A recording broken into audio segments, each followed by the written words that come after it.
Do you speak English? I'm still looking at the floor, very tense. Are you Armenian? I don't want to disturb you, but I'm looking for... I make the decision.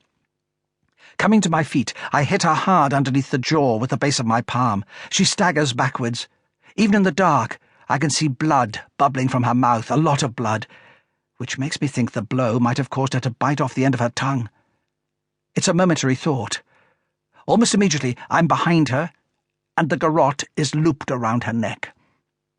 I cross my wrists and yank hard on the toggles at each end of the wire, appreciating the grip they give me, the force I'm able to exert on her windpipe. She's way bigger than me, but I have all the advantage. I kick away her legs and pull as hard as I can, arching my head back and holding her as she bucks and gurgles and claws at the wire. It lasts for less than 30 seconds, and then she goes limp. I keep pulling, making sure, absorbed in my work, not even thinking about the possibility of someone coming in and finding us, the wire biting deep into the flesh of her neck. Only when I am absolutely certain do I ease off and lower her to the floor. I feel elated. I pause a moment to get my breath. I am breathing hard, then roll the wire into a neat loop, return it to my pocket and take a look through the door drape into the courtyard. It is rain-swept and deserted. I allow the drape to drop, take out my pocket torch and play it across the carpet around the body. There are a few barely noticeable speckles, but most of the blood from her mouth seems to have been absorbed by her raincoat and jumper, which is good. I squeeze the sides of her jaw, opening the mouth. Although she's bitten deep into her tongue, it is still in one piece, which is also good. I feel in her pocket, find a handkerchief, and stuff it in to prevent more mess. Then I shine the torch around the cathedral. I need to buy myself some time. Can't have her being found just yet. I know where she lives, and will go there afterwards, but for the moment, I require somewhere secret. I dislike improvising, but hopefully it should all turn out okay.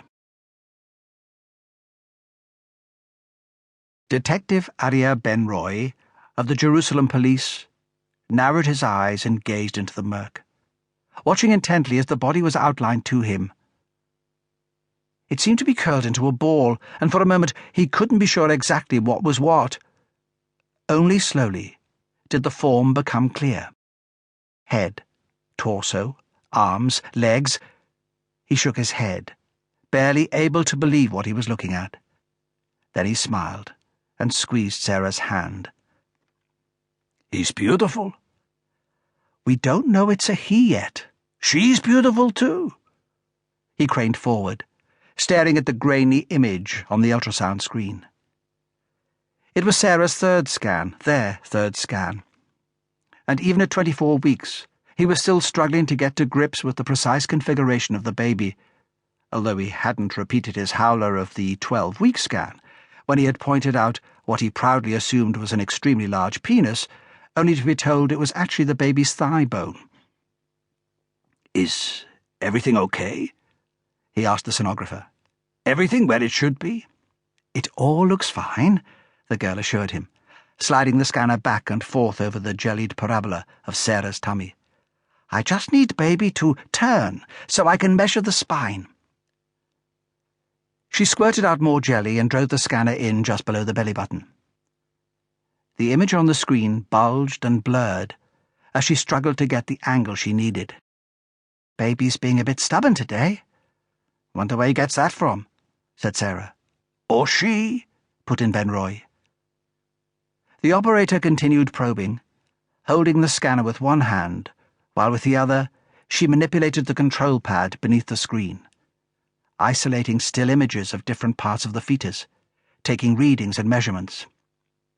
Heartbeat's good, she said. Uterine blood flows fine.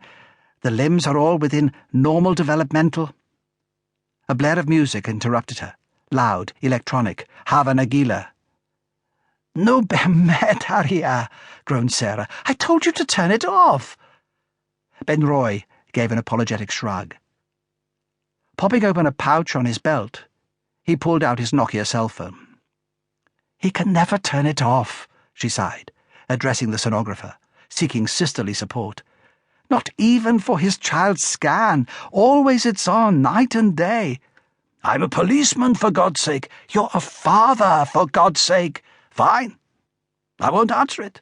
They can leave a message." Ben-Roi dangled the phone in his hand and allowed it to ring, making a show of leaning forward and staring at the screen. Sarah grunted. She'd seen it all before. "Watch," she whispered to the sonographer.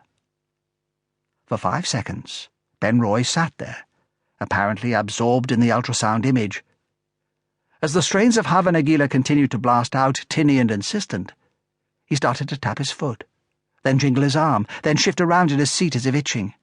Eventually, unable to stop himself, he glanced down at the phone, checking the incoming number. He was on his feet immediately. "I've got to get this. It's the station." He moved across to the corner of the room and brought the phone up to his ear, accepting the call. Sarah rolled her eyes. 10 seconds, she sighed. "I'm amazed he lasted that long. It's only his baby, after all." The girl gave her a reassuring pat on the arm and resumed her examination.